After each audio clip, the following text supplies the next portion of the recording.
ಥರದ ಒಂದು rice bag ಇದೆ ನನ್ನ ಹತ್ರ.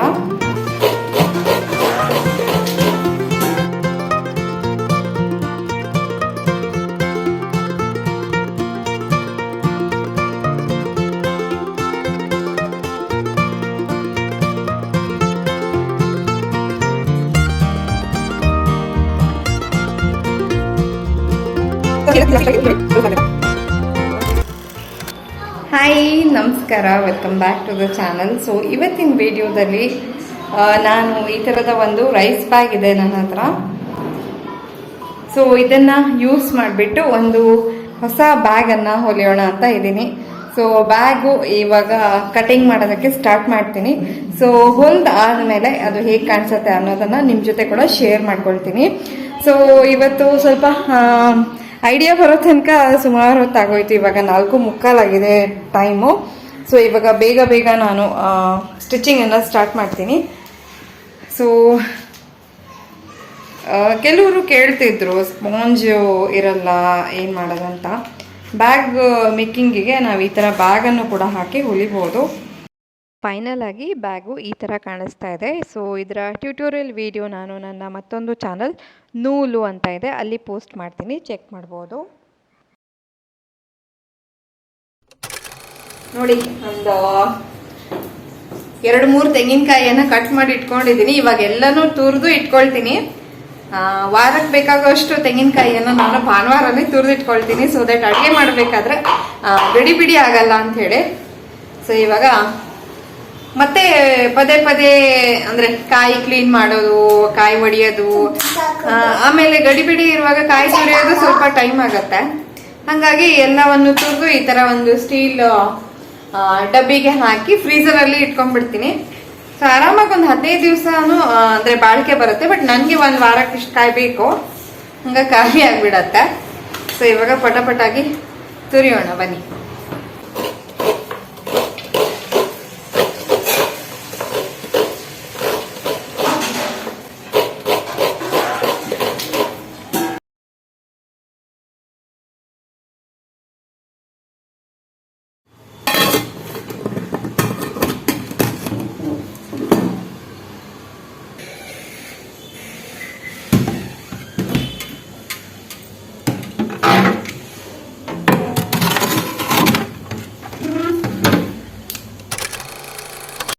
ಸೊ ನಾನಿಲ್ಲಿ ಸೌತೆಕಾಯಿ ಕೋಸಂಬರಿ ಮಾಡೋಣ ಅಂತ ರೆಡಿ ಮಾಡ್ಕೊಳ್ತಾ ಇದ್ದೀನಿ.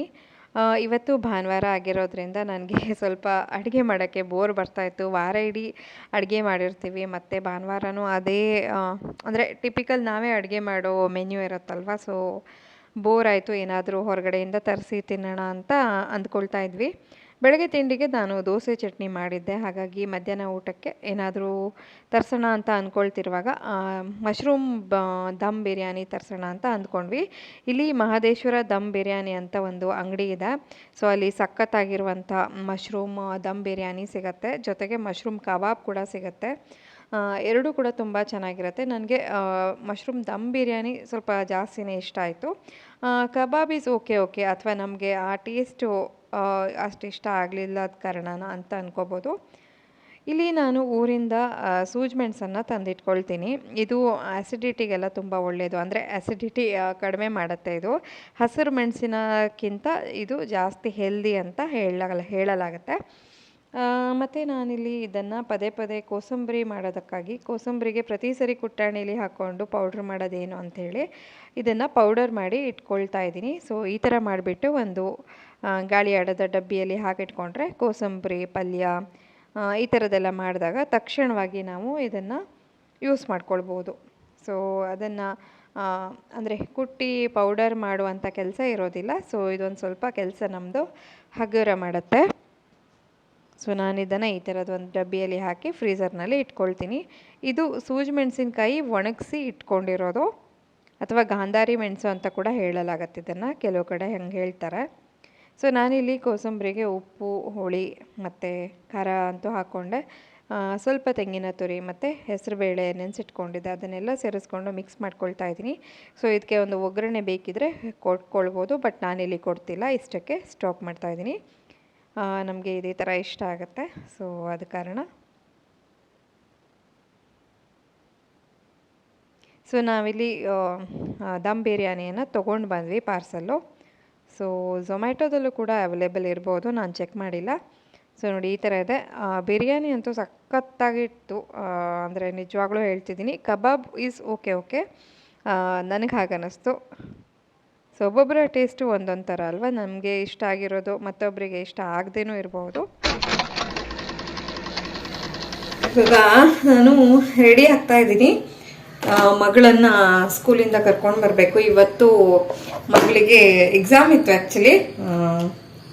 ಸೊ ಹೇಗೆ ಮಾಡಿದಾಳೆ ಗೊತ್ತಿಲ್ಲ. ಸೊ ಮೋಸ್ಟ್ಲಿ ಎಲ್ಲರಿಗೂ ಇವಾಗ ಎಕ್ಸಾಮ್ ಸ್ಟಾರ್ಟ್ ಆಗಿದೆ ಅಂದ್ಕೊಳ್ತೀನಿ. ಇನ್ನೊಂದು ಸ್ವಲ್ಪ ದಿನ ಎಕ್ಸಾಮು, ಆಮೇಲೆ ಅವರಿಗೆ ದಸರಾ ರಜಾ ಬರುತ್ತೆ. ಸೊ ದಸರಾ ರಜೆಯಲ್ಲಿ ಎಲ್ಲಾದರೂ ಹೋಗಬೇಕು ಅಂತ ಪ್ಲ್ಯಾನ್ ಮಾಡಬೇಕು. ಇನ್ನು ಎಲ್ಲೂ ಪ್ಲ್ಯಾನ್ ಮಾಡಿಲ್ಲ. ಸೊ ನೋಡೋಣ ಏನೇನಾಗತ್ತೆ ಅಂಥೇಳಿ. ಹಾಗೆ ಫ್ರೆಂಡ್ಸ್, ಇನ್ನೊಂದೇನೋ ನಿಮ್ಮ ಜೊತೆ ತೋರಿಸ್ಬೇಕು, ನಾನು ಶೇರ್ ಮಾಡಬೇಕು. ಸೊ ರೀಸೆಂಟಾಗಿ ನನ್ನ ಫ್ರೆಂಡ್ ಒಬ್ಬಳು, ಅವಳ ಹೆಸರು ವಾಣಿ ಅಂಥೇಳಿ, ನನಗೆ ಸರ್ಪ್ರೈಸ್ ಆಗಿ ಒಂದು ಗಿಫ್ಟ್ ಕಳಿಸಿದಾಳೆ. ಸೊ ನನಗೆ ತುಂಬಾ ಅನ್ಎಕ್ಸ್ಪೆಕ್ಟೆಡ್ ಆಗಿ ನಿಜವಾಗ್ಲೂ ಸರ್ಪ್ರೈಸ್ ಆಗಿ ಬಂದಿರೋದು. ಅವಳು ಚೆನ್ನಾಗಿ ಇಯರಿಂಗ್ಸ್ ಎಲ್ಲ ಮಾಡ್ತಾಳೆ, ಹ್ಯಾಂಡ್ ಮೇಡ್ ಅದೆಲ್ಲ, ಮತ್ತು ಕ್ವಿಲ್ಲಿಂಗು, ಮತ್ತು ತುಂಬ ಚೆನ್ನಾಗಿರುವಂಥ ಇಯರಿಂಗ್ಸನ್ನು ನನಗೆ ಗಿಫ್ಟ್ ಆಗಿ ಕಳಿಸಿದಾಳೆ. ಸಿಕ್ಕಾಪಟ್ಟೆ ಖುಷಿ ಆಯಿತು. Vani, thank you so much. So ಇಲ್ಲಿದೆ ನೋಡಿ, ಇದನ್ನೆಲ್ಲ ನನಗೆ ನೀಟಾಗಿ ಕೊರಿಯರ್ ಮಾಡಿ ಕಳಿಸಿದ್ದಾಳೆ. ಸೊ ಇದು ಇಯರಿಂಗ್ಸ್ ಎಲ್ಲ ಹೇಗಿದೆ ಅನ್ನೋದನ್ನು ನಾನು ನಿಮಗೆ ಒಂದೊಂದೇ ಇವಾಗ ತೋರಿಸ್ತೀನಿ. ನನಗಂತೂ ಇದು ತುಂಬಾ ಇಷ್ಟ ಆಯಿತು. ಸೊ ನಿಮ್ಮ ಜೊತೆ ಕೂಡ ಶೇರ್ ಮಾಡೋಣ ಅಂತ. ಸೊ ಟೋಟಲ್ ಆಗಿ 8 ಪೇರ್ ಇದೆ ಇದರಲ್ಲಿ. ನೋಡಿ ಈ ಥರದ್ದು ಒಂದು. ಇದರದ್ದೆಲ್ಲ ಯುನೀಕ್ನೆಸ್ ಏನು ಅಂತಂದರೆ, ಇದೆಲ್ಲ ಅವಳು ಸ್ವತಃ ಕೈಯಾರೆ ಮಾಡಿರೋದು. ನನಗೆ ಹ್ಯಾಂಡ್ ಮೇಡ್ ಅಂದರೆ ತುಂಬಾ ಇಷ್ಟ ಆಗುತ್ತೆ. ಸೊ ನನಗೆ ಅಂದರೆ ಸರ್ಪ್ರೈಸಾಗಿ ಗಿಫ್ಟ್ ಬಂದಾಗಲೇ ಖುಷಿ ಆಯಿತು. ಯಾರು ಕಳಿಸಿರ್ಬೋದು ಅಂತ ಯೋಚನೆ ಮಾಡ್ತಿದ್ದೆ. ಸೊ ಫೈನಲಿ ಇದು ವಾಣಿಶ್ರೀ ಕೆಲಸ ಅಂತ ಗೊತ್ತಾಯಿತು. ನೋಡಿ, ಇದು ಇನ್ನೊಂದು ಥರ ಇದೆ. ಇದರ ಕಾಂಬಿನೇಷನ್ ಚೆನ್ನಾಗಿದೆ ಅಲ್ವಾ, ಕಾಣಿಸ್ತಿದೆ ಅಂದ್ಕೊಳ್ತೀನಿ.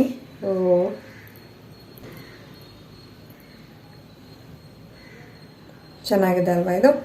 ಸೊ ಎಲ್ಲ ಸಾರಿಗಳಿಗೆ ಮತ್ತು ಇನ್ಯಾವುದಾದ್ರೂ ಡ್ರೆಸ್ಗಳಿಗೆ ಚೆನ್ನಾಗಿ ಮ್ಯಾಚ್ ಆಗುತ್ತೆ. ಸೊ ನನಗೆ ಎಲ್ಲಕ್ಕಿಂತ ಜಾಸ್ತಿ ಇಷ್ಟ ಆಗಿದೆ ಇದು ನೋಡಿ, ಎಷ್ಟು ಕಲರ್ಫುಲ್ ಆಗಿದೆ ಅಂತ ಕಾಣಿಸ್ತಿದೆ ಅಂದ್ಕೊಳ್ತೀನಿ. ಬ್ಲರ್ ಇದೆಯಾ? ಸೊ ಇದು ನೋಡಿ, ಇದು ತುಂಬ ಚೆನ್ನಾಗಿದೆ. ನಾನು ನೆಕ್ಸ್ಟ್ ಇದನ್ನು ಹಾಕ್ಕೊಳ್ಳೋಕ್ಕೆ ವೆಯ್ಟ್ ಮಾಡ್ತಾ ಇದ್ದೀನಿ. ಎಲ್ಲಾದರೂ ನಾವು ಔಟಿಂಗ್ ಹೋದಾಗ ನೋಡಿ ಈ ಥರ ಹಾಕ್ಕೊಂಡ್ರೆ ತುಂಬ ಚೆನ್ನಾಗಿರುತ್ತೆ. ಸೊ ಇದೊಂದು. ನೆಕ್ಸ್ಟು ಇದಕ್ಕೆ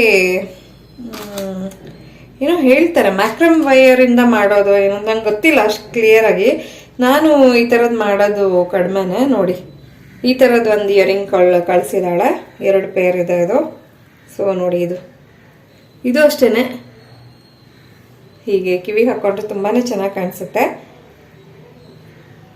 ನಾನು ಇದನ್ನೆಲ್ಲ ಹಾಕೊಳ್ಳೋಕ್ಕೆ ಕಾಯ್ತಾ ಇದ್ದೀನಿ. ನಾವು ನೆಕ್ಸ್ಟ್ ಇವಾಗ ಎಲ್ಲಾದರೂ ಟ್ರಿಪ್ ಅಂತ ಹೋದರೆ ನಾನು ಇದೇ ಇಯರಿಂಗ್ಸನ್ನು ಫ್ಲಾಂಟ್ ಮಾಡೋಣ ಅಂತ ಅಂದ್ಕೊಳ್ತಾ ಇದ್ದೀನಿ. ಸೊ ಜಸ್ಟ್ ವೆಯ್ಟಿಂಗ್, ಆ ಥರ ಒಂದು ಸಿಚುವೇಶನ್ ಬರಲಿ ಅಂತ ಹೇಳಿ. ಸೊ ನೆಕ್ಸ್ಟ್ ಈ ಥರದ್ದು ಒಂದು ಇಯರಿಂಗ್ ಇದೆ ನೋಡಿ, ಎಷ್ಟು ಚೆನ್ನಾಗಿದೆ ಅಲ್ವಾ. ಇದ್ರ ಕಲರ್ ಕಾಂಬಿನೇಷನು ಸಖತ್ತಾಗಿದೆ. ನೆಕ್ಸ್ಟು ಇನ್ನೊಂದು ಕವಡೆ ಇಯರಿಂಗ್. ಇದಂತೂ ನನಗೆ ಇದು ಇಷ್ಟ ಆಯಿತು, ಸಿಕ್ಕಾಪಡೆ ಇಷ್ಟ ಆಯ್ತು. ನೋಡಿ ಎಷ್ಟು ಚೆನ್ನಾಗಿದೆ ಕವಡೆ. ಈ ಥರ ಹಿಂಗೆ ಹಾಕ್ಕೊಂಡ್ರೆ ಚೆನ್ನಾಗಿ ಕಾಣಿಸುತ್ತೆ ಇದು. ನನಗೆ ಈ ಥರ ಫಂಕಿ ಆಗಿರೋದೆಲ್ಲ ತುಂಬಾ ಇಷ್ಟ. ಸೊ ನೋಡಿ ಎಷ್ಟು ಚೆನ್ನಾಗಿದೆ. ಫಸ್ಟ್ ಆಫ್ ಆಲ್ ನಮಗೆ ಈ ಥರದ್ದೆಲ್ಲ ತುಂಬಾ ಇಷ್ಟ. ಮತ್ತು ಅದರಲ್ಲೂ ನಮ್ಗೆ ಇದನ್ನು ಒಂದು ಸರ್ಪ್ರೈಸ್ ಗಿಫ್ಟ್ ಆಗಿ ಯಾರಾದರೂ ಕಳಿಸ್ತಾರೆ ಅಂದರೆ ಅದಕ್ಕಿಂತ ಖುಷಿ ಇನ್ನೇನಿದೆ ಅಲ್ವಾ. ಸೊ ಇದನ್ನೆಲ್ಲ ನೀವು ಪರ್ಚೇಸ್ ಮಾಡಕ್ಕೆ ಹೋದ್ರೆ ಸಿಕ್ಕಾಪಟ್ಟೆ ಕಾಸ್ಟ್ಲಿ ಇರುತ್ತೆ. ಮತ್ತು ಹ್ಯಾಂಡ್ ಮೇಡ್ಗೆ ನಾವು ಎಷ್ಟು ಬೆಲೆ ಕಟ್ಟಿದ್ರೂ ಸಾಕಾಗಲ್ಲ. ನೋಡಿ ಇದೊಂದಿದೆ, ಇದು ಅಷ್ಟೇ ತುಂಬ ಚೆನ್ನಾಗಿದೆ ನೋಡಿ. So Vani, thank you so much. ಹಾಗೆ ಫ್ರೆಂಡ್ಸ್, ನೀವು ಇದನ್ನೆಲ್ಲ ಹೇಗೆ ಮಾಡಬೇಕು ಅಂತ ಕಲಿಯೋ ಆಸಕ್ತಿ ಏನಾದರೂ ಇದ್ರೆ ನನ್ನ ಫ್ರೆಂಡಿಂದ ಒಂದು ಯೂಟ್ಯೂಬ್ ಚಾನಲ್ ಇದೆ, ಕರ್ಲಿ ಕ್ಲೌಡ್ಸ್ ಅಂತ ಹೇಳಿ, CURLYCLOUDS, ಕರ್ಲಿ ಕ್ಲೌಡ್ಸ್ ಅಂತ ಹೇಳಿ. ಸೊ ಅವಾಗ ಈ ತರದ ಹ್ಯಾಂಡ್ಮೇಡ್ ವಸ್ತುಗಳ ವಿಡಿಯೋಗಳನ್ನ ಮಾಡಿ ಪೋಸ್ಟ್ ಮಾಡ್ತಾ ಇರ್ತಾಳೆ. ಸೊ ಖಂಡಿತ ನೀವು ಸಬ್ಸ್ಕ್ರೈಬ್ ಮಾಡ್ಕೊಳ್ಳಿ ಅವಳು. ಮತ್ತೆ ಇನ್ನೊಂದು ವಿಷಯ, ನನ್ಗೆ ವಾಣಿಶ್ರೀ ತನ್ನ ಯೂಟ್ಯೂಬ್ ಚಾನಲ್ ಹೆಸರು ಹೇಳು ಅಂತ ಹೇಳಿ ನನ್ಗೆ ಈ ಜ್ಯುವೆಲ್ಲರಿ ಕಳಿಸ್ಲಿಲ್ಲ. ಅವಳು ತುಂಬಾ ಖುಷಿಯಿಂದ ಪ್ರೀತಿಯಿಂದ ನನಗೋಸ್ಕರ ಕಳಿಸಿದಾಳೆ. ಬಟ್ ಇದನ್ನ ನಾನು ನನ್ನ ಇಷ್ಟದಿಂದ ಹೇಳ್ತಾ ಇದ್ದೀನಿ.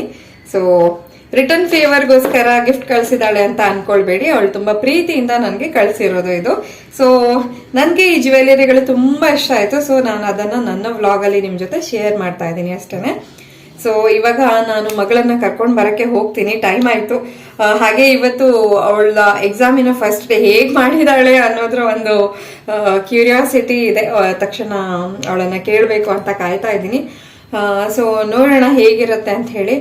ಹಾಗೆ ನಾನು ಅವತ್ತು ಯಾವುದೋ ಒಂದು ವ್ಲಾಗ್ ಅಲ್ಲಿ ಕಾಳು ಸಾಂಬಾರನ್ನ ಹೇಗ್ ಮಾಡೋದು ಅನ್ನೋ ರೆಸಿಪಿಯನ್ನ ಶೇರ್ ಮಾಡ್ತೀನಿ ಅಂತ ಹೇಳ್ಕೊಂಡಿದ್ದೆ, ಬಟ್ ನನಗೆ ಶೇರ್ ಮಾಡಕ್ ಆಗಿರ್ಲಿಲ್ಲ. ಸೊ ಇವತ್ತು ಆ ರೆಸಿಪಿಯನ್ನು ಕೂಡ ಈ ವಿಡಿಯೋದಲ್ಲೇ ಶೇರ್ ಮಾಡ್ತೀನಿ, ಖಂಡಿತ ಚೆಕ್ ಮಾಡಿ. ಕಾಳು ಹುಳಿ ಮಾಡೋದಕ್ಕೆ ನಾನಿಲ್ಲಿ ಕಡಲೆ ಮತ್ತು ಹೆಸರು ಕಾಳನ್ನು ಚೆನ್ನಾಗಿ ನೆನೆ ಹಾಕಿಬಿಟ್ಟು ಅದನ್ನು ಮೊಳಕೆ ಬರೆಸ್ಕೊಂಡಿದ್ದೀನಿ. ಇದರ ಜೊತೆಗೆ 1-2 ಆಲೂಗಡ್ಡೆಯನ್ನು ಕೂಡ ಹೆಚ್ಚಿ ಸ್ವಲ್ಪ ಉಪ್ಪು ಹಾಕಿ ನಾನು ಕುಕ್ಕರಲ್ಲಿ 3 ವಿಸಿಲ್ ಕೂಗಿಸ್ಕೊಳ್ತೀನಿ.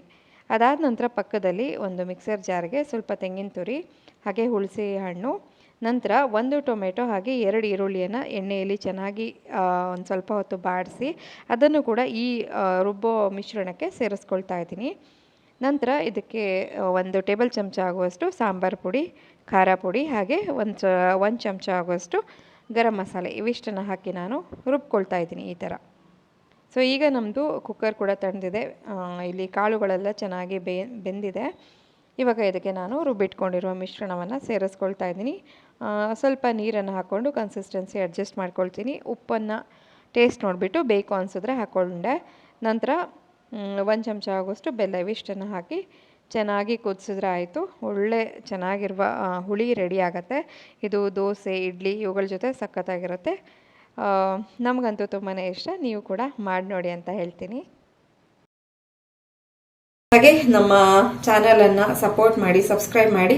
ಮತ್ತೊಂದು ಹೊಸ ವ್ಲಾಗ್ನೊಂದಿಗೆ ಭೇಟಿಯಾಗೋಣ ಅಂತ ಹೇಳ್ತಾ ಇವತ್ತಿನ ವಿಡಿಯೋವನ್ನು ಮುಗಿಸ್ತಾ ಇದ್ದೀನಿ. ವಿಡಿಯೋ ನೋಡೋದಕ್ಕಾಗಿ ಧನ್ಯವಾದಗಳು.